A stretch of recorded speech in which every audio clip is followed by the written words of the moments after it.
కొన్ని movies announce చేస్తారు. వాళ్ళతో చేస్తాం, వీళ్ళతో చేస్తాం, స్క్రిప్ట్ అంతా రెడీగా ఉంది, కాస్టింగ్ అంతా అయిపోయింది, అది ఇది అని చెప్పి ఏదో హడావిడి చేసేస్తారు.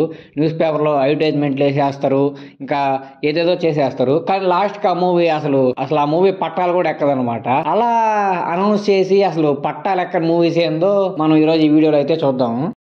చిరంజీవి గారు పాలిటిక్స్లోకి వెళ్ళి మళ్ళీ సినిమా చేద్దాం డిసైడ్ అయ్యి రిటర్న్ వచ్చాక ఫస్ట్ ఆయన పూరి జగన్నాథ్ గారిని అయితే అప్రోచ్ చేయాలన్నమాట. మన ఇద్దరం కలిసి మూవీ చేద్దాం, నేను కంబ్యాక్ ఇస్తాను కదా, మంచి మూవీ చేయాలనుకుంటున్నాను, ఏమన్నా స్క్రిప్ట్ ఉంటే తీసుకురా అంటే పూరి జగన్నాథ్ గారు స్క్రిప్ట్ అంతా రెడీ చేసుకొని చిరంజీవి గారి దగ్గరికి అయితే తీసుకెళ్లారు.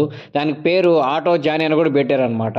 కానీ చిరంజీవి గారు స్క్రిప్ట్ అంతా ఇందాక చిరంజీవి గారికి పూరి జగన్నాథ్ గారికి మధ్య ఏదో సమ్ ఇష్యూస్ వచ్చాయి. సో ఆ మూవీ ఇంకా అసలు రిలీజ్ కాలేదు, ఇంకా ప్రొడక్షన్ వరకు స్టార్ట్ కాలేదు. కానీ అప్పుడు చాలా హైప్ వచ్చింది. పూరి జగన్నాథ్ గారు చిరంజీవి గారు కలిసి, అది చిరంజీవి గారు పొలిటికల్ ఎంట్రీ తర్వాత కంబ్యాక్ ఇస్తానేటప్పటికి చాలా హైప్ వచ్చింది. కానీ ఆ స్క్రిప్ట్ కాడ ఏడో చిన్న తేడా వచ్చి ఆ సినిమా అయితే పట్టాలెక్కలేదు. బాలకృష్ణ గారు, రామ్ గోపాల్ వర్మ గారు కూడా అప్పుడు ఒక మంచి మూవీ తీద్దాం అనుకున్నారు.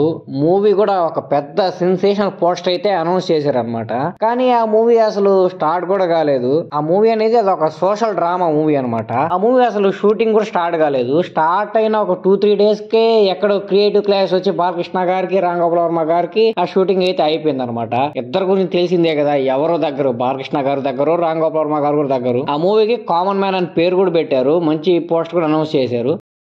నెక్స్ట్ మహేష్ బాబు గారు అనమాట. త్రివిక్రమ్ శ్రీనివాస్ గారు మహేష్ బాబు గారితో అతడు అని మూవీ చూశారు. ఆ అతడు అనే మూవీ వాళ్ళు అనుకున్నంత కలెక్షన్స్ అయితే రాబట్టలేకపోయింది. దాంతో త్రివిక్రమ్ గారు చాలా డిసప్పాయింట్ అయిపోయి, మహేష్ మన ఇద్దరం మళ్ళీ ఖచ్చితంగా ఒక సినిమా తీద్దాం, అది ఖచ్చితంగా హిట్ అవుద్దని చెప్పి అతడు తర్వాత కలేజే కంటే ముందు ఒక స్క్రిప్ట్ అయితే మహేష్ బాబు గారికి అయితే వినిపించారనమాట. కానీ ఆ స్క్రిప్ట్ ఓన్లీ అవుట్ బౌండ్ మాత్రమే తీసుకెళ్లి మహేష్ బాబు గారు చెప్పి, నేను దీనికి హరే రామ హరే కృష్ణ అని టైటిల్ పెడతాం అనుకున్నాను అని చెప్పారనమాట. దాని మహేష్ బాబు గారిని ఓకే అండి, మీరు దీన్ని పూర్తిగా డెవలప్ చేయండి, మనం ఇంకా ఫర్దర్ గా వెళ్దాం అని చెప్పాడు. కానీ త్రివిక్రమ్ గారికి ఎక్కడో కొన్ని వర్క్స్ వల్ల ఆయన స్టక్ అయిపోయి ఈ స్క్రిప్ట్ డిలే అయింది అనమాట. సో ఇంకా మహేష్ బాబు గారు వేరే సినిమాకి అయితే వెళ్ళిపోయారు. త్రివిక్రమ్ గారు ఇంకా వేరే సినిమా చేయడం స్టార్ట్ చేశారు. దాని తర్వాత వీళ్ళు కలేజ మూవీ చేశారు. నాగార్జున గారు అనమాట. నాగార్జున గారికి ఎర్లీ 20s లో హిందీలో ఉన్న క్రేజ్ అంతా ఇంత కాదు. ఎంత క్రేజ్ అంటే హిందీ డైరెక్టరే ఆయన అప్రోచ్ అయ్యి మన ఇద్దరం మూవీ తీద్దామని అయితే చెప్పారు అనమాట. అది సాదాసీదా డైరెక్టర్ అయితే కాదు. రాజ్ కుమార్ హిరానీ గారు. రాజ్ కుమార్ హిరానీ గారు అంటే నేను ఇంకా ఆయన గురించి ఎక్స్ప్లెనేషన్ ఇవ్వాల్సిన అవసరం లేదు. హిందీలో one of the top most director అనమాట. మన మున్నాబై ఎంబీబీఎస్ తీసిన కూడా ఆయనే అనమాట. అప్పుడు నాగార్జున గారిని అయితే అప్రోచ్ అయ్యారు, హిందీ తెలుగులో కలిపి మనం ఒక బైలింగ్వల్ మూవీ తీద్దామని. అది ఇప్పుడు కాదు, ఎర్లీ 20s లోనే. కానీ రాజ్ కుమార్ గారు ఏమైందో ఏమో గానీ వేరే మూవీకి షిఫ్ట్ అయిపోవడం వల్ల ఆ మూవీ అనేది కూడా అప్పట్లో అయిపోయింది. లేకపోతే అప్పుడే రిలీజ్ అయ్యి ఉంటే నాగార్జున గారి క్రేజ్ హిందీలో ఇంకా హై రేంజ్ లో ఉండేదేమో. ఎన్టీఆర్ గారి శక్తిపుత్ర మూవీ. శక్తిపుత్ర మూవీ అనగానే మీరు ఏదో అనుకోబాకండి, ఇది జూనియర్ ఎన్టీఆర్ గారి మూవీయే. ఇది శక్తి మూవీ ఆ టైంలో వచ్చిన మూవీ కాదు. ఎప్పుడో 2001 లో ఎన్టీఆర్ గారు నిన్ను చూడాలని మూవీ తీసిన వెంటనే ఇంకో మంచి ఫిలిం పడాలనుకొని వాళ్ళ హరికృష్ణ గారు రాఘవేంద్ర గారిని అప్రోచ్ అయితే, అప్పుడు రాఘవేంద్ర గారు ఏం చేశారంటే మంచిగా ఒక mythological and social fantasy script అయితే రాసుకొచ్చి వాళ్ళకైతే చెప్పారు. అది కూడా మంచి ఎక్స్పెక్టేషన్స్ అయితే అనౌన్స్మెంట్ అయితే చేశారు. ఎన్టీఆర్ గారు రాఘవేంద్ర గారు కలిసి మూవీ చేయబోతున్నారు అని చెప్పి చాలా బజ్ అయితే కూడా ఉంది అప్పుడు కూడా. కానీ ఏమైందో ఏమో తెలియదు కానీ ప్రీ ప్రొడక్షన్ వర్క్ అయిపోయిన వెంటనే ఆ మూవీని కూడా ఆపేశారు. రీజన్స్ ఏందో ఎవరికి తెలియదు కానీ ప్రీ ప్రొడక్షన్ వర్క్ అయిపోగానే మూవీని అయితే ఆపేశారు. నెక్స్ట్ రామ్ చరణ్ గారు.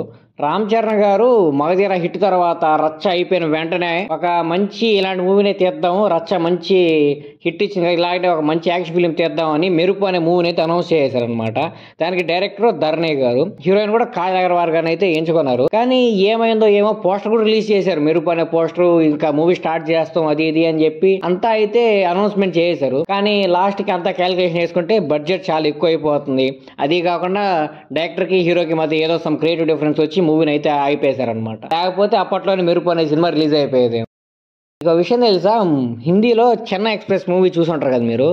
ఎంత పెద్ద హిట్ అంటే మూవీ అంత పెద్ద హిట్ అయింది. ఆ మూవీని ఫస్ట్ మహేష్ బాబు గారికి అయితే నరేట్ చేశారనమాట రోహిత్ శెట్టి గారు. కానీ మహేష్ బాబు గారికి ఆ మూవీ ఎలా అనిపించిందో ఏమో గానీ నాకైతే మూవీ కరెక్ట్గా ఉంటుంది అనిపించలేదు, నాకెందుకు కరెక్ట్ కదా అనిపిస్తుంది అయితే చెప్పేసాడు అనమాట. నిజంగానే మహేష్ బాబు గారికి ఆ చెన్నై ఎక్స్ప్రెస్ అనే మూవీ కరెక్ట్ కాదేమో, ఎందుకంటే అది కొంచెం కామెడీ ఉంటది, కొంచెం యాక్షన్ సీక్వెన్స్ ఉంటాయి. ఎందుకు అనిపించింది ఏమో మహేష్ బాబు గారికి. అప్పుడు నాకైతే ఈ మూవీ కరెక్ట్ కాదు, మీరు ఇంకెవరైనా అప్రోచ్ అవ్వనని అయితే చెప్పేశాడు. కాబట్టి అది షారుఖ్ ఖాన్ దగ్గరికి వెళ్ళింది. ఇంకా షారుఖ్ ఖాన్ గారు చేశారు. ఆ మూవీ ఎంత హిట్ అయిందంటే అంత హిట్ అయింది, ఇంకా చెప్పాల్సిన అవసరం లేదు, అంత పెద్ద హిట్ అయింది అనమాట హిందీలో అయితే ఆ మూవీ. ప్రభాస్ గారికి బాహుబలి అనే సినిమాలు లేకపోయి ఉంటే ఎన్నెన్నో సినిమాలు వచ్చేసాయి ఏవో పేర్లతో. అలాంటి ఇప్పుడు మనం 2 సినిమాలు చూద్దాము. ఛత్రపతి అయిపోయిన వెంటనే ఆ ఒక్క అడుగు అనే డైలాగు చాలా ఫేమస్ అయిపోయింది కదా. కృష్ణరాజు గారికి ఆ ఒక్క అడుగు అనే డైలాగు చాలా బాగా నచ్చేసింది. 2011 ఆ టైంలో ఆ ఒక్క అడుగు అనే టైటిల్ తో ఒక మూవీని అయితే తీద్దాం అనుకున్నారు. దానికి ఒక డైరెక్టర్స్ కూడా అప్రోచ్ అయ్యి స్క్రిప్ట్ కూడా అంతా రెడీ చేయించాడు ఆ ఒక్క అడుగు అనే దానికోసం. దానికి డైరెక్టర్ ఎవరో తెలుసా? ఆ ఒక్క అడుగు అనే మూవీకి కృష్ణరాజు గారే డైరెక్టర్. ఒక మూవీని కూడా అనౌన్స్ చేశారు, ఇది ఒక పీరియాడిక్ డ్రామా అని చెప్పి అది ఇది అని చెప్పి పోస్టర్ కూడా అనౌన్స్ చేశారు. కానీ ఏమైందంటే మధ్యలోకి బాహుబలి ఎంటర్ అయిందనమాట. బాహుబలి ఎంటర్ అవడంతో డేట్స్ అన్ని బాహుబలికి ఇవ్వడంతో ఇంకా ఈ మూవీకి ఇవ్వడానికి అసలు డేట్సే లేకపోవడంతో ఇంకా సర్లే అని చెప్పి మూవీని ఆపేసుకున్నారు. ఈ బాహుబలి వల్ల ఇంకో మూవీ కూడా అయిపోయింది. ఆ మూవీ పేరు ఏంటంటే భీమా. చిన్నప్పుడు చూసుంటాం అమ్మోరు అని చెప్పి సినిమా. ఆ సినిమా వస్తేనే అందరం చాలా భయపడేవాళ్ళం. ఆ మూవీ ప్రొడ్యూసరే ప్రసాద్ రెడ్డి గారు. ఇది కూడా ఒక మైథలాజికల్ యాక్షన్ ఫిల్మ్. కానీ ఇది కూడా బాహుబలి వల్ల షెలువు అయిపోయింది. ఎందుకంటే ఆయన డేట్స్ అని బాహుబలికి ఇచ్చేసాడు. సో ఇంకా ఇవ్వడానికి డేట్స్ కూడా లేవు కాబట్టి ఈ మూవీ కూడా అయిపోయింది. లాస్ట్ గా పవన్ కళ్యాణ్ గారు మూవీ. పవన్ కళ్యాణ్ గారు ఎర్లీ 20s లో ఖబర్దార్ అనే ఒక మూవీని అయితే అనౌన్స్ చేశారు. అది ఎవరు ప్రొడక్షన్ అనుకుంటున్నారా? మన ఏఎం రత్న గారి ప్రొడక్షన్ లోనే ఖుషీకి ముందు అనౌన్స్ చేశారు అనమాట దీన్ని. కానీ ఎందుకో ఏమైందో తెలియదు కానీ అప్పట్లోనే దీన్ని ఆపేశారు అనమాట. జస్ట్ న్యూస్ పేపర్ లో న్యూస్ అయితే వచ్చిందనమాట. పవన్ కళ్యాణ్ గారు ఇలా ఏఎం రత్న గారి ప్రొడక్షన్ లో చేయబోతున్నారు, మూవీ పేరు ఖబర్దార్ అని చర్చలు జరుగుతున్నాయని అయితే న్యూస్ పేపర్లో అయితే వచ్చింది. కానీ ఇది పట్టా లెక్కలేదు, పోస్టర్ రాలేదు, ఏమీ రాలేదు, జస్ట్ బజ్ వచ్చింది అంతే.